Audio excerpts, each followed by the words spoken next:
Hello, I'm Mia from Transformational Parenting, and I would like to reframe this idea of school refusal.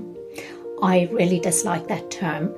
You know, if your child was at school and the end of the day came and they started having a meltdown and screaming, "I don't want to go home, don't make me go home," do you think the school would frame that as home refusal and drag your child into the car and send them home? I really doubt it. I think what would happen is that somebody would sit down and have a very serious, very in-depth conversation with that child about what was going on at home. At that point, possibly social services would get involved. Something would happen. There would be some kind of intervention with that home environment, with the people who are living there, to make sure that that environment was safe for that child. So why, when it's the other way around, do we call it school refusal and force the child to go in?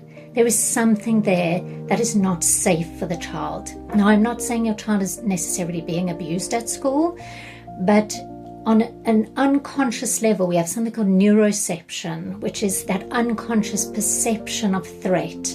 And there is some perception of threat that that child is having, and we need to get to the bottom of that. Now, some practices at school I would consider to be abusive. There are things like social isolation, which is absolutely unacceptable. And until we as parents get together and say, this is not okay, that system is not going to change. If we just keep sending children in and saying it's fine and letting them get on with it, it's not going to change. So we need to get together and say this is not okay. But I want to say, if your child is struggling to go to school, you really need to investigate that.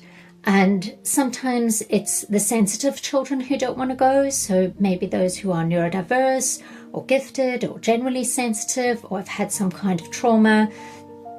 And I think of them as canaries in the coal mine, right? If the canary died in the coal mine, we wouldn't take all the rest of the canaries and try to toughen them up so that they could make it down there.